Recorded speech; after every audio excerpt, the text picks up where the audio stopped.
está pegada a ti, porque tu diestra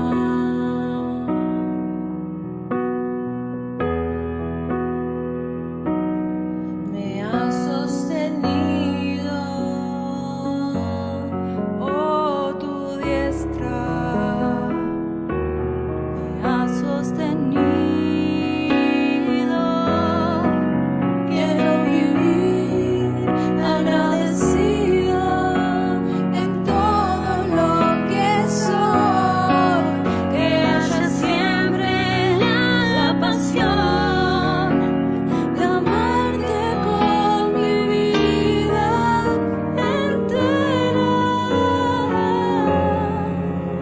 porque es más que palabras y es más que una canción.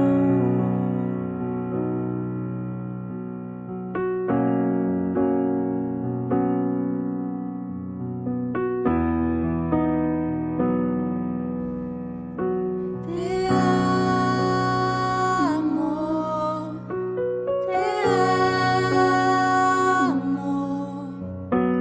es todo lo que puedo decir. Te adoro,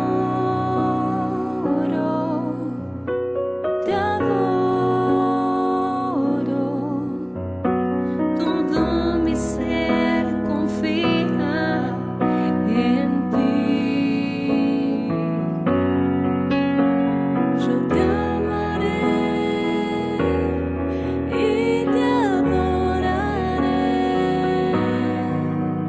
no importa lo que pueda venir. En ti, Señor, siempre confiaré y te amaré hasta el fin.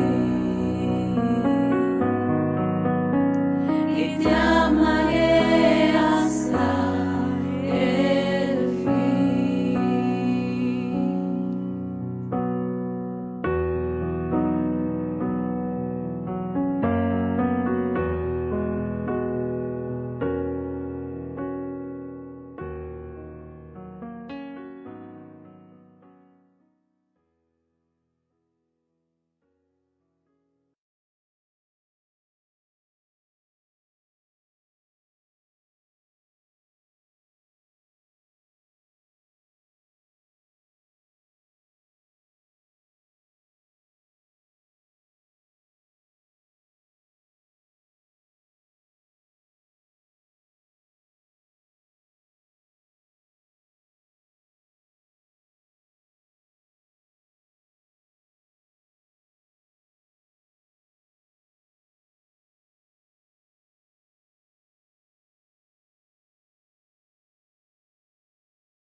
Hago lo mismo.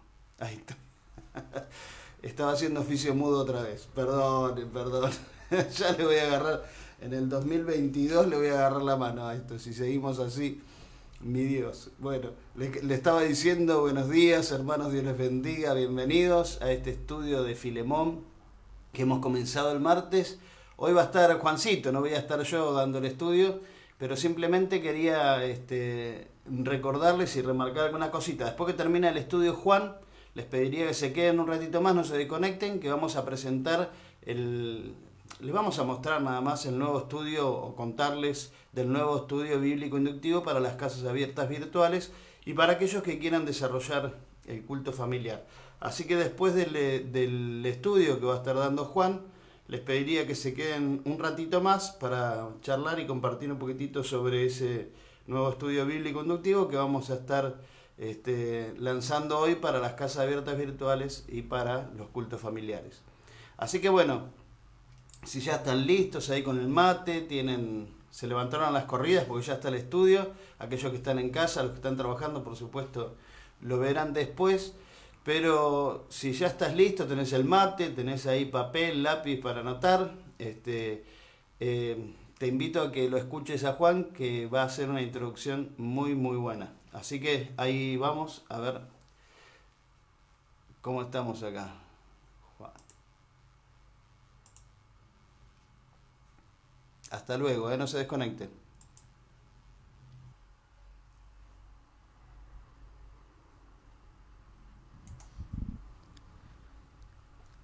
¿Qué tal familia? ¿Cómo están? Bienvenidos a un nuevo estudio, esta oportunidad de la carta de Filemón. Hoy no vamos a empezar con los versículos, pero sí a hablar un poco de cosas importantes que tienen que ver con la carta a Filemón. Ya Andrés estuvo charlando un poco el martes y tenemos los estudios para seguir profundizando, así que yo lo que voy a hacer son algunos comentarios y consideraciones de cosas que a mí cuando lo leía me parecieron importantes para compartir también y para ir reflexionando y meditando mientras vamos avanzando con los estudios. Bien, lo primero que quisiera considerar respecto a la carta de Pablo a Filemón es que las cartas tenían una importancia en aquella época muy distinta a la actualidad. Me explico. Hoy en día, el 99% de las veces que alguien se quiere comunicar con otra persona, aunque esa persona esté distante o cercana, usan medio virtual. Cualquier tipo de aplicación que podamos tener en el celular nos acerca a cualquier persona en el resto del mundo al instante, sea por videollamada, por mensaje de audio o texto.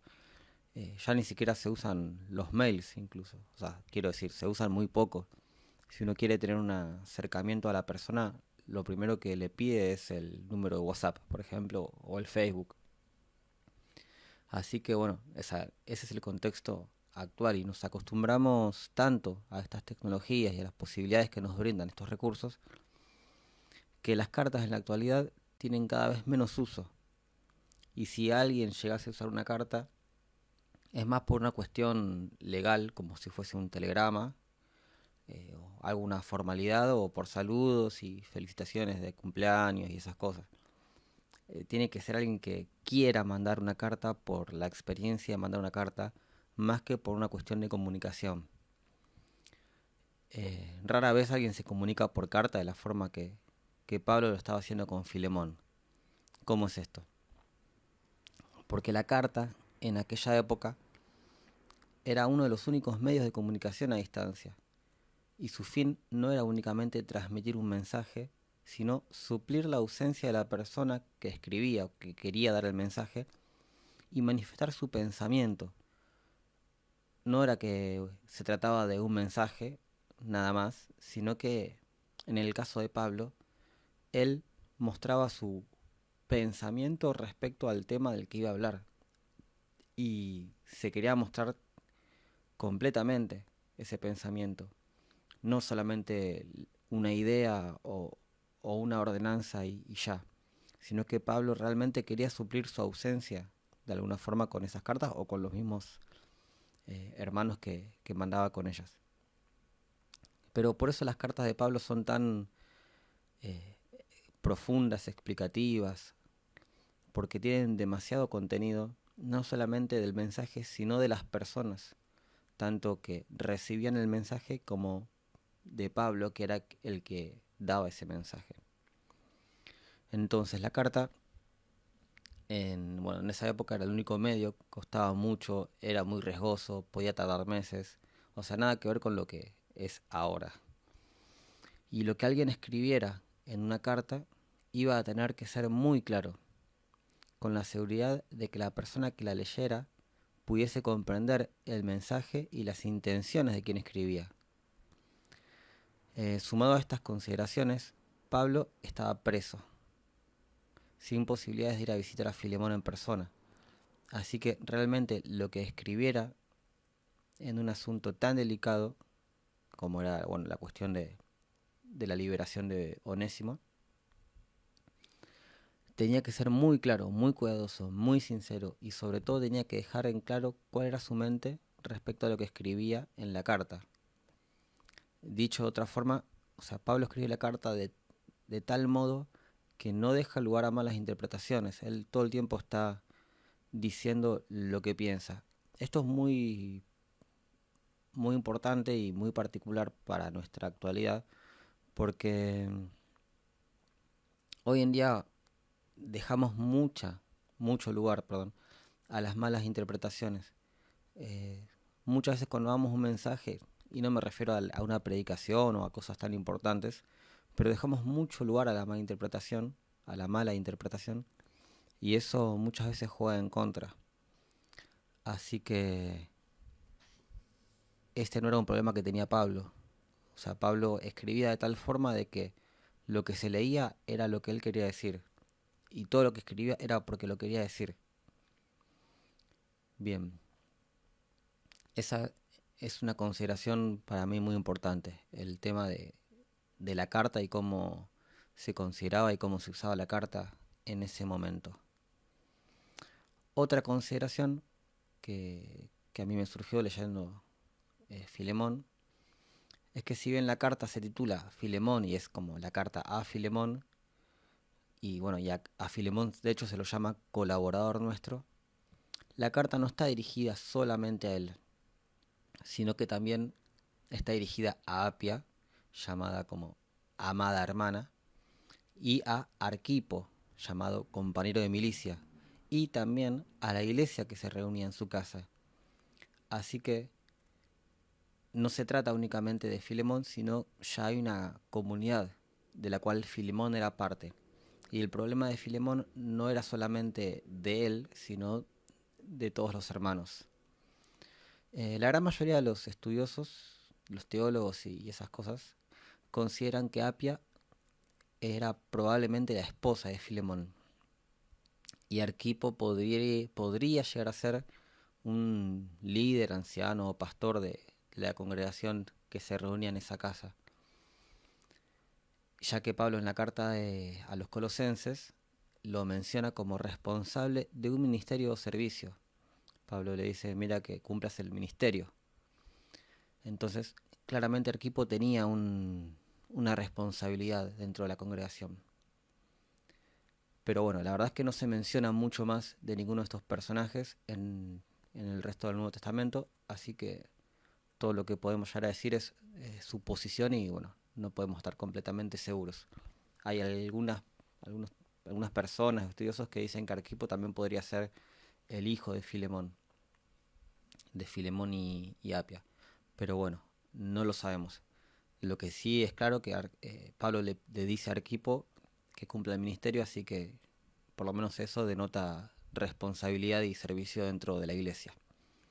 Lo importante de esto es que entonces, además de Filemón, Apia y Arquipo, Pablo incluye en el remitente a la iglesia en tu casa. Y a diferencia de otras cartas pastorales de Pablo, como Timoteo o Tito, donde Pablo solamente menciona a la persona a la que se quería dirigir, a Tito o a Timoteo, repito, en esta carta Pablo incluye a Apia, a Arquipo y a la iglesia. Mencionando todos estos remitentes, entonces, está dejando en claro que si bien la carta se va a dirigir a una persona, el asunto necesitaba ser escuchado por toda la iglesia. Esto puede llegar a ser porque Onésimo había sido un esclavo de Filemón y la iglesia estaba justamente en la casa de Filemón y Apia, supuestamente, ¿no? Entonces, la iglesia entera sufrió los prejuicios por las malas acciones de Onésimo. Así que, si bien Filemón y su esposa, como dueños del esclavo, eran los primeros en tener que entender este asunto y los primeros en recibir el mensaje de Pablo, tanto Arquipo, que podría ser el pastor de la congregación, y la misma congregación tendrían que estar al tanto de lo que Pablo tenía que decirles sobre Onésimo. El tema finalmente, bueno, de la carta se podría resumir en que Pablo le devuelve un esclavo a Filemón, pero que ahora se había convertido a Cristo, y le pide que en vez de castigarlo como mandaba la ley romana, o sea, la ley romana avalaba y exigía que el esclavo que se fugase fuese castigado y marcado. Pablo no solamente le pide que no lo castigue, entonces, sino que lo reciba. Y no solamente que lo reciba, sino que no lo reciba como esclavo, sino como hermano en Cristo, con todo lo que eso implicaba. Los detalles del pensamiento de Pablo y cómo aborda este tema, sobre todo el tema de la esclavitud, lo vamos a ir viendo en los siguientes estudios. Pero lo último que quiero remarcar es cómo Pablo no aborda el tema de la esclavitud. Esto es una introducción, así que, digamos, lo que es el tema de la carta prefiero dejarlo para los próximos estudios. Entonces, como Pablo, un hombre anciano, prisionero de Roma, que había viajado miles de kilómetros entre Roma, donde estaba en ese momento, y Medio Oriente, Palestina, que es lo que sería la actualidad, cruzando por Turquía, Grecia y parte de Europa. Pablo recorrió todos esos territorios en los cuales, bueno, en esa época estaban gobernados por el Imperio Romano y se movían, si bien algunos lugares por una cultura propia, las leyes, también por las leyes romanas que habían dominado todo el territorio. Y justamente la esclavitud estaba, pero no solamente aceptada, era la moneda común. O sea, tanto la cultura pagana como el Imperio Romano se movían y vivían en el desarrollo social y económico en base a la esclavitud, en menor o en mayor medida. De hecho, los judíos mismos del Antiguo Testamento tenían la práctica de que cuando se empobrecían mucho, se vendían a ellos mismos o a familiares como esclavos para poder sobrevivir, porque el esclavo tenía que trabajar, pero por lo menos tenía comida. O sea, obvio, bueno, hoy en día no vivimos de esa forma, pero sin ser completamente análogo, digamos, la situación de empleo con relación de dependencia es lo más similar a ese tipo de conducta económica de aquella época, salvando las distancias miles que hay, ¿no? Pero bueno, la cuestión es que la esclavitud era una moneda común. Ah, y una cosa que me olvidé de mencionar es que justamente había esclavos que se hacían a sí mismos esclavos para poder prosperar y finalmente podían llegar a ganar su libertad con el buen servicio y siendo prósperos. Primeramente los dueños, los amos, y después ellos. Y de hecho también había esclavos que preferían no comprar su libertad para seguir gozando de los beneficios y la protección de los dueños, de los amos. Entonces, todo esto lo explico para que se vea qué tan común era la esclavitud en esa época. Si bien yo ahí mencioné cosas buenas de la esclavitud, la verdad es que el otro 90% era más malo. Tenía que ver con la violencia, tenía que ver con la explotación y con la privación de la libertad, como la conocemos más hoy en día, la esclavitud. Entonces, cuestión, Onésimo no era un siervo útil que tuviese mucho futuro ni que pudiese prosperar, al parecer. De hecho, en un momento se alude a que era bastante inútil. Y esa inutilidad lo llevó a robar a Filemón y a huir. Entonces, la condición en la cual estaba Onésimo era de fugitivo, por así decir. Y cuando se encuentra un fugitivo tenía que, según las leyes del Imperio Romano, ser devuelto a su dueño para castigarlo. ¿Por qué? Porque Filemón, siendo el dueño del esclavo, o cualquier dueño de esclavo, no solamente había perdido un dinero robado, sino que el esclavo era una propiedad productiva. Y bueno, no voy a entrar en detalle de todo eso, pero las pérdidas eran sumamente materiales y se castigaban muy duras. ¿Qué pasa? Pablo ni en este momento, ni en ningún momento de su vida, ni en ninguna de sus cartas, trata de cambiar el sistema romano, ni social, ni de leyes, ni de esclavitud. Él no pretende hacer eso.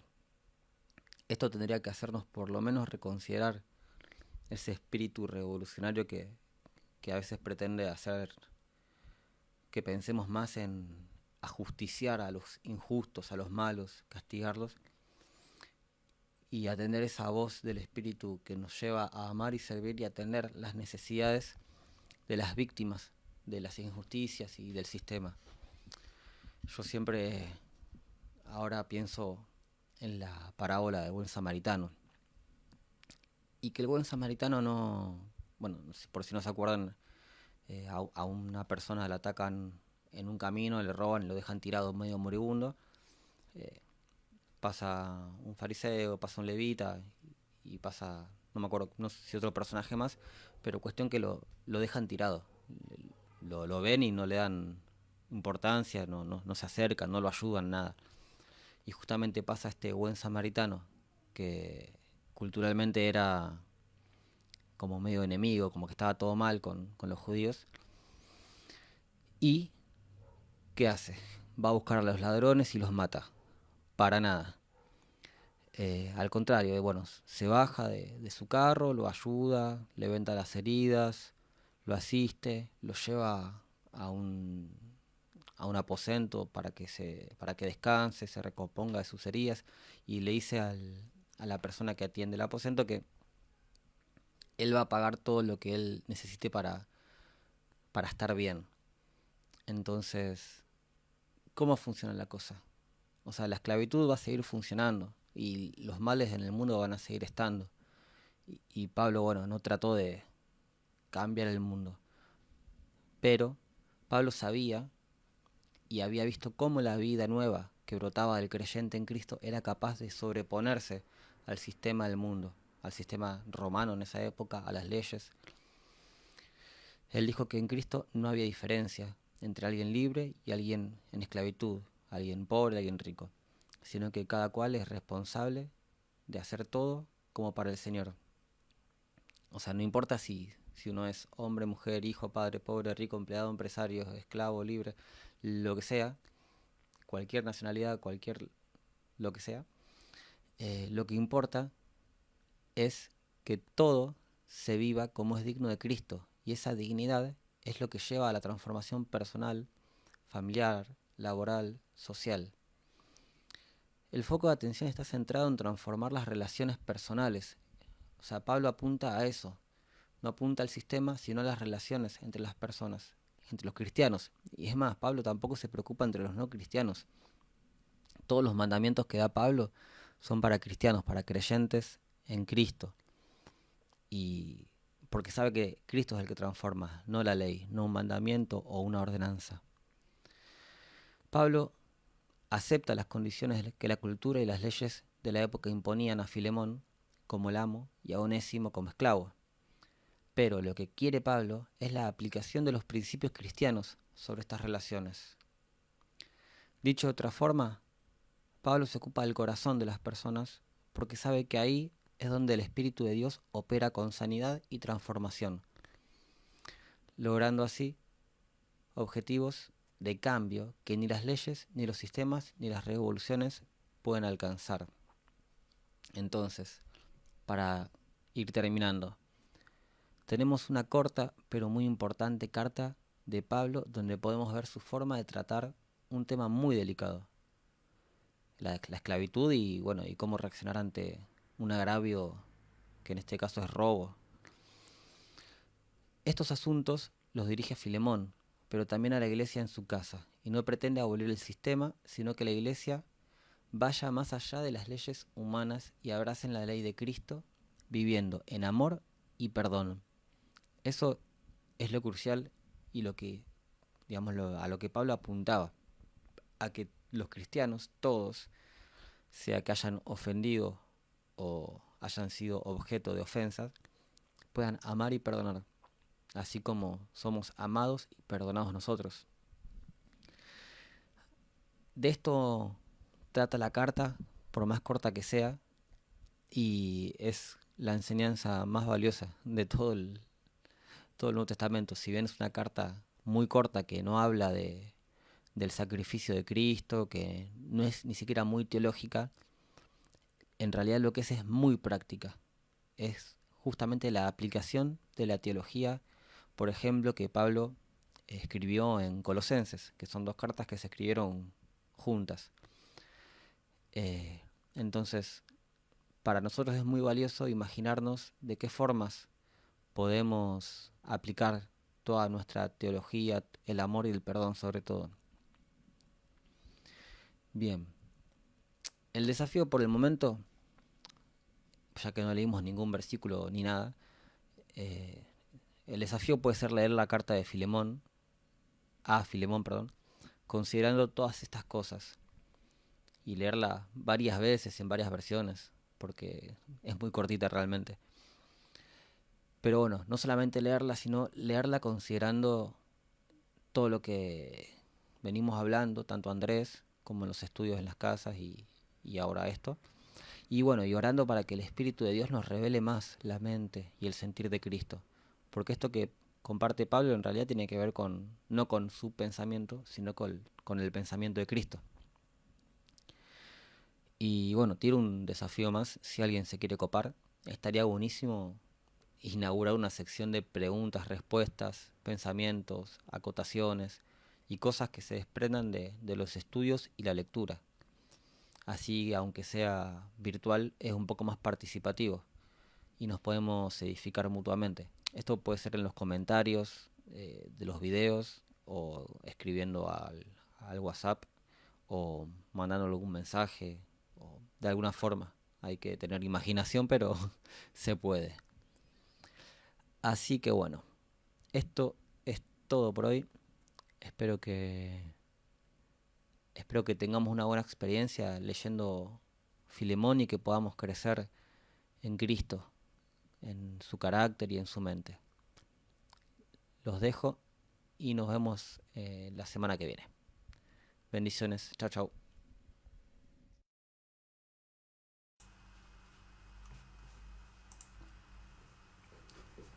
Bueno, excelente, la verdad, el estudio de Juan, la introducción, nos deja con 2 desafíos muy, muy buenos. Uno creo que es el más simple de poder leer la carta de Filemón en las diferentes versiones. Como Juan dijo, es muy cortita la carta, así que la podemos leer de varias versiones, no nos va a llevar mucho tiempo.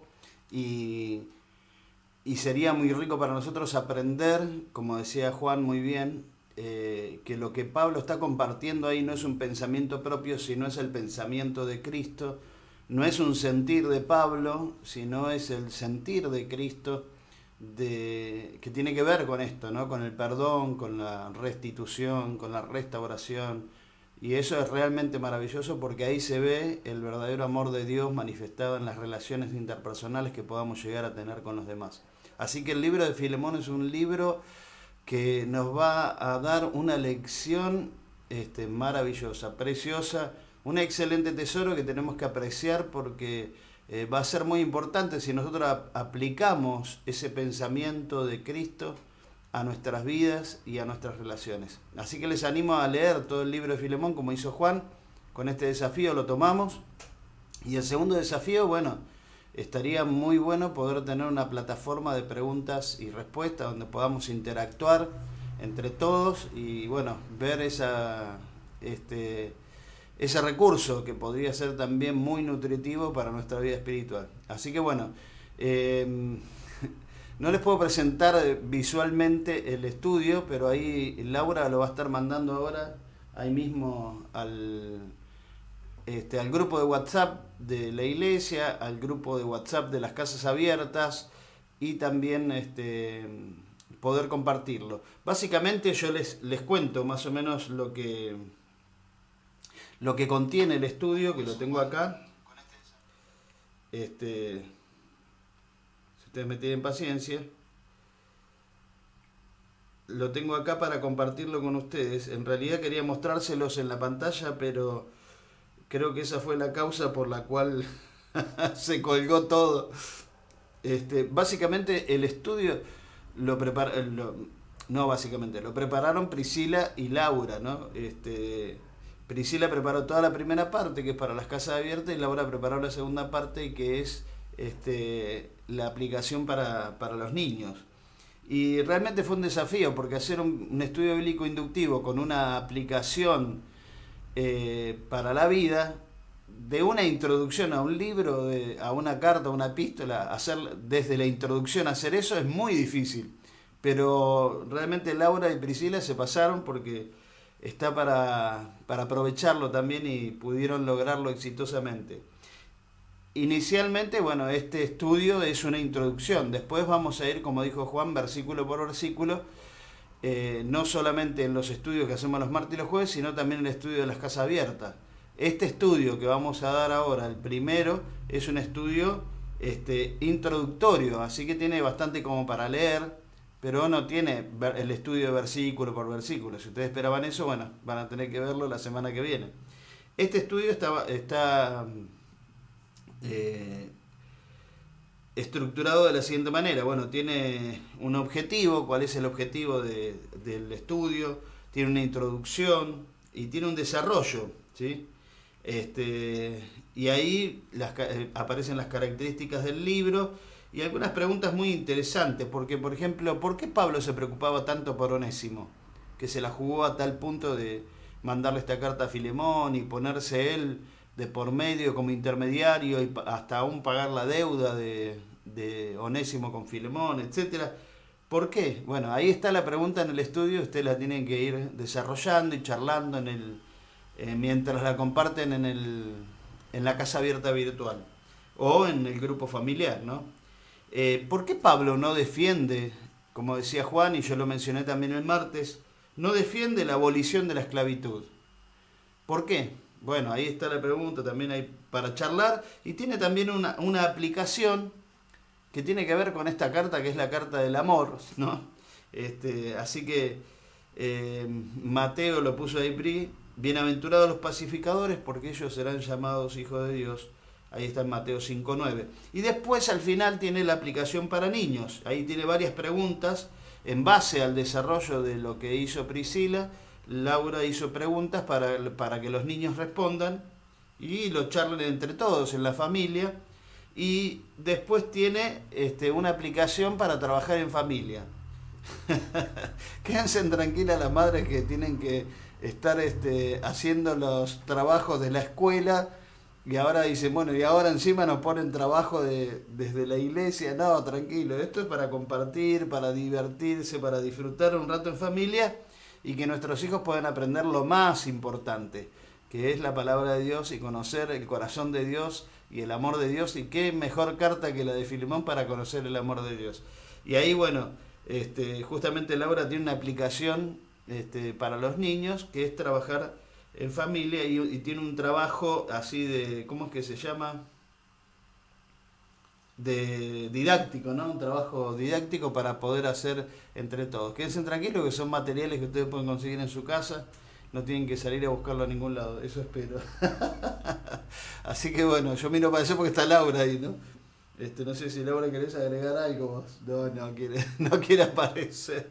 Bueno, hermanos, este va a ser el estudio bíblico inductivo. Aprovechenlo, ¿sí? Úsenlo y compártanlo. Si lo quieren compartir con otros hermanos, con otras familias, sería de mucha bendición que lo puedan aprovechar y ponerlo en práctica, ¿no? Porque la idea de todo esto que estamos haciendo es poner en práctica la palabra de Dios sobre nuestras vidas.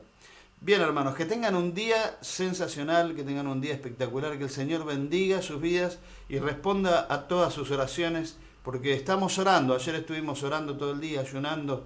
Hay muchos motivos de gratitud, muchos motivos de oración, por los cuales tenemos que seguir orando, no solo los miércoles, sino todos los días. Recuerden, este fin de semana, el domingo, tenemos especialmente Cena del Señor. Así que les esperamos para participar todos juntos y disfrutar de ese tiempo, aunque sea a la distancia, en aislamiento, encerrados, pero unidos espiritualmente. Así que el domingo la Cena del Señor a las 19 horas, no se lo pierdan. Que Dios los bendiga y nos veremos en la próxima. Los dejo con un videíto de Casa de Alabanza que se lo robé a Leo. No se lo robé, él me lo dio. Así que espero que lo disfruten.